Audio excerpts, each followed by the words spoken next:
कक्षा में आपका स्वागत है। कल हमने पढ़ा था रस का अर्थ, परिभाषा, उसके अवयव और अब तक हमने भक्ति रस पढ़ लिया, श्रृंगार रस पढ़ लिया है, हास्य रस पढ़ लिया है। तो आज मैं आपको करवाऊंगी वीर रस और रौद्र रस।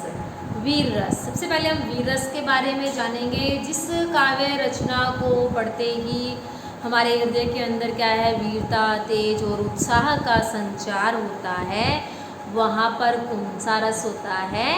वीर रस। वीर रस का जो स्थायी भाव है वह क्या है? उत्साह। और इसका आलंबन क्या हो जाएगा? शत्रु। शत्रु को देखकर ही क्या है, वीरता का, उसके साथ लड़ करके, युद्ध करके विजय प्राप्त करने का उत्साह जागृत हो जाता है।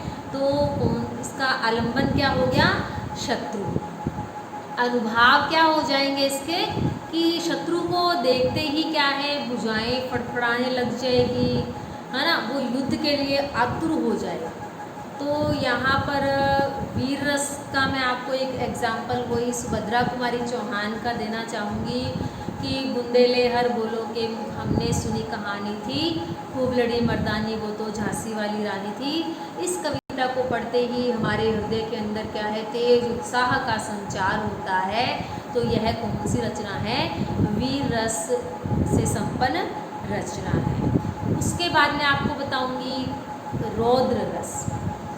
रौद्र रस जिस काव्य रचना को पढ़ते ही जिसके अंदर मतलब क्रोध का भाव दिखाया जा रहा है, क्रोध प्रकट हो रहा है, तो वहाँ पर कौन सा रस होता है? रौद्र रस।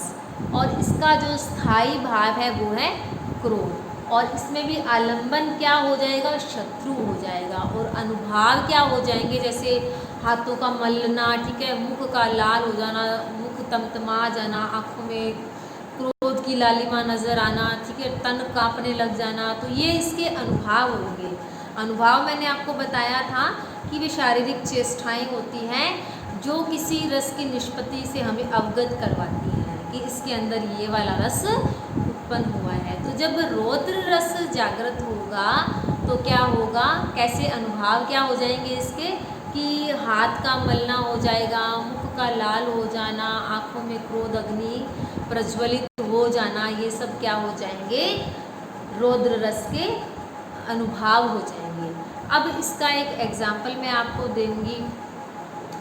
श्री कृष्ण के सुन वचन, अर्जुन क्रोध से जलने लगे, सब शोक अपना भूल कर या छोड़कर करतल युगल मलने लगे। यहाँ पर क्या है, मतलब कृष्ण के वचनों को सुनकर के अर्जुन जी को जो क्रोध आया तो वे अपना सारा दुख भूल करके क्या है, अपने हाथों को मलने लगे क्रोध से भी। दुश्मन की तो मैं छुट्टी कर दूंगा, या इस तरह से उसको क्रोध आ गया है शत्रुओं को देख करके। तो आलंबन क्या हो जाएंगे इसमें? शत्रु हो जाएंगे। अनुभाव क्या हो जाएंगे कि आंखें तमतमा जाएंगी, उसकी क्रोध अग्नि जागृत हो जाएगी उसके हृदय के अंदर। तो इस तरह से वीर रस और रौद्र रस मैंने आपको बताया कि वीर रस में क्या होता है कि काव्य रचना को पढ़ते ही वीर और तेज का उत्साह जागृत होता है, ठीक है, उसका आलंबन भी शत्रु है। और उसका जो अनुभाव है उसमें क्या हो जाएगा? भुजाएं फड़फड़ाने लग जाएंगी, ठीक है, वीरता, मतलब वो उसके हाथों की जो तलवार है वो शत्रु पर टूट पड़ने के लिए तैयार हो गई है, उसके हाथ इतने फड़फड़ाने लग गए हैं, युद्ध भूमि वो टूट पड़ना चाहता है। तो क्या है, शत्रु के ऊपर वो उसके ऊपर हमला करना चाहता है। उसके अंदर इतना क्रोध आ गया है शत्रु को देख करके, उसके अंदर इतना वीरता रस का उत्साह हो गया, उसके अंदर संचार हो गया है कि वह इस शत्रु को क्या है, धूल चटाना चाहता है। इस तरह से मैं साधारण भाषा में आपको समझाने की कोशिश कर रही हूँ। इसमें आलंबन शत्रु हो जाएगा। और इसका एक एग्जाम्पल मैंने कौन सा दिया था आपको? सुभद्रा कुमारी चौहान की कविता का उदाहरण दिया मैंने।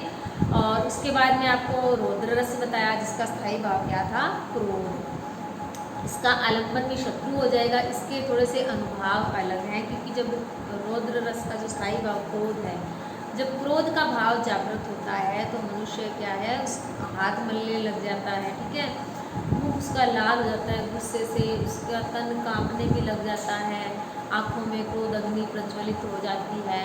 तो इसका मैंने आपको एक एग्जाम्पल कृष्ण और अर्जुन का दिया था। तो इस प्रकार से आपको आज जो मैंने वीर और रौद्र रस करवाया है